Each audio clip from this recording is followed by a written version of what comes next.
ॐ नारायणं नमस्कृत्यं नरो चैव नरोत्तमं देवीं सरस्वती व्यासं ततो जयमुदीरयेत्। मूकं करोति वाचालं पङ्गुलङ्घयते गिरिं यत्कृपात् तमहं वन्दे परमानन्दमाधवम्। ॐ नमो भगवते वासुदेवाय। ॐ नमो भगवते वासुदेवाय। ॐ नमो भगवते वासुदेवाय। श्रीमद्भागवत महापुराण द्वितीय स्कंद षष्ठाध्यायः। ब्रह्मा उवाच शृणु नारद महर्षि विराज रूपे ब्रह्मराशि ब्रह्मांड मध्ये प्रवेशिला जे अंगुजे वा प्रकाशिला ताहा कहिबा तोते भले इंद्रिय अर्थे इंद्रि तुले बचन ब्रह्मी मुखे बसे जेणे ता शब्द प्रकाशे शपथ छंद धातु जेते देहरे बसे ता बाह्यन्ते रसना षड रसे रसे जलाधिपति जहि बसे से देव पितृनरंकर अन्नर स्थान से आवर प्राण सहित दश प्राण सुगंध दुर्गंध आघ्राण नासा विवरे आश्रे कले अश्विनी कुमारंक तुले चक्षु इंद्रिय रूप अर्थे सूर्य प्रकाश दृष्टि पथे शब्द अर्थे कर्णवेनी दिगवशयी तीर्थ घेनी से देव देहे चर्म देशे स्पर्श पवन प्रकाशे जे सर्व यज्ञ वस्तु सार सर्व सौभाग्यर व्यवहार चर्म उपरे रोम भेदी से वृक्ष जेणे यज्ञ साधी केश प्रकाश मुंडे दाढ़ी जे पादे करे नख जड़ी से तीनी मध्य तीनी देवा पाषाण लौह मेघ प्रभा बासव आदि दिगपाले बसंती तार भुज मूले तार विक्रमे लोक तीनी भूलोक भुव स्वर्ग घेनी जे सर्वकुशल कारण सकल भय निवारण से हरि चरण कमल सकल काम वर स्थल जे सर्ग शुक्र घन रस जामेढ़े प्रजापति वास मन इंद्रिय रसे रसे जनने प्रजापति बसे संतान अर्थे से कल्पित संभोग कामेण निवृत्त मल उत्मर्ग मल द्वारे जम बसई अधिकारे नाड़ी समूहे नदी नदे गिरि समूहे अस्ति भेदे पायु नरक जम क्षेत्र तामल त्याग स्थान मित्र हिंसा अलक्ष्मी मृत्यु तहि नियत बसति करई से जीव देहे पृष्ठ देशे अधर्म संगे तम बसे शपथ सिंधु गर्भे रही भोजने तुष्टि पुष्टि बही उदरे मृत्यु हृद देशे सर्वव्यापक मन बसे विराट आत्मा देह मध्ये बसई सकल संपदे धर्म संगते पद्म जोनि तो संगे कुमारंकु घेनी विज्ञान सत्व रुद्र संगे सर्वे आश्रित आत्मा अंगे ब्रह्मा नारद भव आदि मुनिये जेते वेदवादी सुर असुर नर नाग जे सरीसृप खग मृग गंधर्व अपसराजक्ष भूत उरग पशुरक्ष पितर सिद्ध विद्याधर चारण गुह्यक किन्नर वृक्ष औषधि लता जेते विविध जीवंक समेते जे जल स्थल अंतरिक्षे ग्रह आदित्य केतुरुक्षे तारा समूह तेजे झली जिमुत प्रकाशे बिजुली तातनु ए सर्व कारण भूत भविष्य वर्तमान ए रूपे ए विश्व संसार प्रकाशे जाहार शरीर बीतस्ति मात्र मध्य रहे एक अनेक जंतु देहे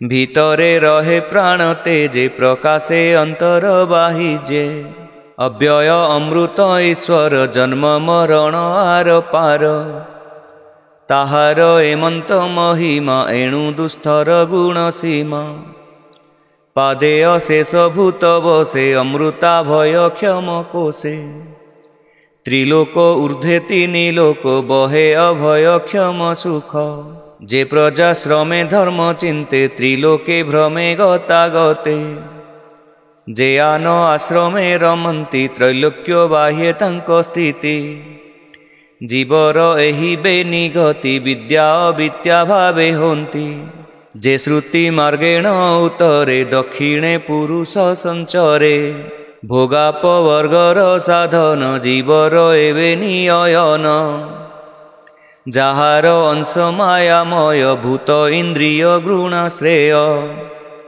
विराट रूपे जात हुए किरण जेन्हे सूर्य देहे जाहार नाभि पद्मु जात मु ब्रह्मा ब्रह्मांडर नाथ यज्ञ संभार न जानई जाबत तार देहे थाई तार शरीरे यज्ञ विधि आगम निगम प्रसिद्धि पशु इंधन कुश आदि जेमंते जे अवा संपादी जजन देव पितृतो से जे काल जेवा पुण्य देशे जेते पात्र रे यज्ञ करी मंत्र औषधि आदि करी स्नेह रस जे लौह आदि मृत्तिका जल जे संपादी ऋग्यजु जे साम तीनि चतुर होत्र कर्म घेनी जे नाम ध्यय जेवा मंत्र जेवा दक्षिणा जेवा व्रत देवता अनुक्रम कल्प जे तंत्र जे अवा संकल्प जे गति यज्ञ जेवा मति जे समर्पण प्रायश्चिति यज्ञ संभारता शरीरे लभिली जन उपकारे तार विभूति तार अंगे यज्ञ आरोधि हविर्भागे पूजिली पुरुष पुराण तेणु मु संसार कारण सकल यज्ञ भागे चिंती मो अंते नव प्रजापति यज्ञ पुरुष स्थापी कुंडे जेमंत विधि कर्म कांडे पूजिले ताहार चरणे जे विधि मंत्र उच्चारणे एहि प्रकारे सर्व ऋषि पितृदेवता मनु बसी दानव मानव सहिते यज्ञे पूजिले वेद मंत्रे से हरि अंगे जगत यज्ञ पूजने समाहित जे स्वयं निर्गुण अनंत माया गृहीत गुणवंत यज्ञे ताहांकु पूजा करी मुए संसारे अधिकारी ताहा आज्ञा सिरे वही मुए संसार सर जई पालई विष्णु रूप धरी शंकर रूपेण संहरी सृष्टि पालन संहारण ए आदि विकार त्रिगुण से माया धर नर हरि खेलई सृष्टि लीला करी तू जहा पूछिलु प्रस्तावे संक्षेपी कहिली मुएबे सत असत रूप जेते माया कल्पित ए जगते ए सर्व रूप नारायण अनादि परम कारण मोरो बचन हे नारद केबे हे नुहई असद मोहर मन सत्य स्थिति स्वभावे नुहे मिथ्या गति ए मोर इंद्रिगण केबे न जानती असत्य मार्गे जेणु मो हृदय नारायण उत्कंठा भावे सुमरण तपसमाधि मोर स्थिति मु प्रजापतिंकर पति जोगे निपुण समाहित जेणु मु आत्मतंत्रे जात तेबे हे न जानिलु ताकु आनके अछि जानिबाकु तार चरणे नमस्कार जा भावे तुटई संसार शुभ मंगल स्वस्त्ययन आनंद मूल माया धाम ब्रह्मादि देवे अगोचर अकुंठ महिमा जाहार आत्मा रे आत्म माया करे लीला रे बिहरे संसारे स्वमाया से ही न जानई के अबा अपरे जानई। दृश्य अदृश्य सर्वव्यापी गगन जेह्ने विश्वरूपी। मुजार गति न जानई तू काहीं प्रवेशिबु तहीं। भावन पारे जाकु चिंती देवे जानिबे काहीं गति। तार मायारे मोही होई तारूप केही न जानई। आत्मार सम आम्भे जानू के तार रूप परिमाणु। जाओ अवतार कर्म मान मो आदि करंती गायन। तत्वे जानिबु आम्भे काहीं जाहार आदि अंत नाही। जार चरणे आम्भे नमु जामाया रूप बले भ्रमु। से आदि पुरुष मुरारी कल्प कल्प के सृष्टि करी। आत्मा रे आत्मा रूपे मिले आत्मा को आपे हरे पाले। केवल शुद्ध ज्ञानमय सत्य स्वरूप सर्वदेहे।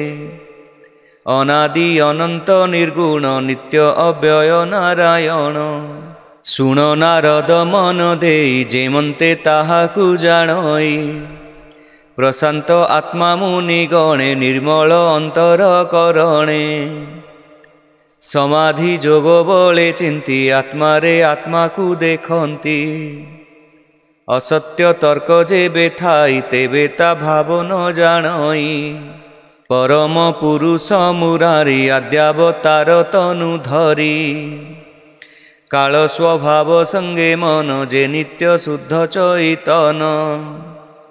द्रव्य विकार तीनि गुण देव समेते इंद्रिगण। विराट रूपे महिमा जे स्थावर आदि देहे विजे। ब्रह्मा शंकर यज्ञपति दक्षादि जेते प्रजापति। तु आदि सनक सहिते स्वर्गे देवता छन्ति जेते। गरुड़ आदि खग पाले भूलोक सपत पाताले। गंधर्व विद्याधर गण जे यक्ष किन्नर चारण। राक्षस सरीसृप नागे बासुकी आदि मोहरोगे। ऋषिंक मध्ये श्रेष्ठ जेते जे पितृगणंक समेते। दैत्य दानव सिद्ध कूल प्रेत पिशाच भूत बल। कुष्मांड जल जीव जेते कियबा पशु पक्षी जेते। जे आने छंती जहीं जेते तेज विक्रम बल जूते। कमला आदि अष्टनिधि जे गुणे जे अवा प्रसिद्धि। प्रधान गुण जे बाभूते जगत मध्ये छंती जेते। ए सर्व पर तत्व जेहि ताहार विभूति अटई। ए सर्व सारता शरीर जे विष्णु लीला अवतार। ए लीला कथा गीत स्वरे पसई जार कर्ण द्वारे। सर्वदुरित तम नासे जे बाबदने नित्य घोषे। शुण नारद मन देई लीलानुक्रमे कही बई। अमृत कृष्ण लीला रस श्रुति जुगले कर ग्रास। ताहांक चरणे विश्वास कहई जगन्नाथ दास।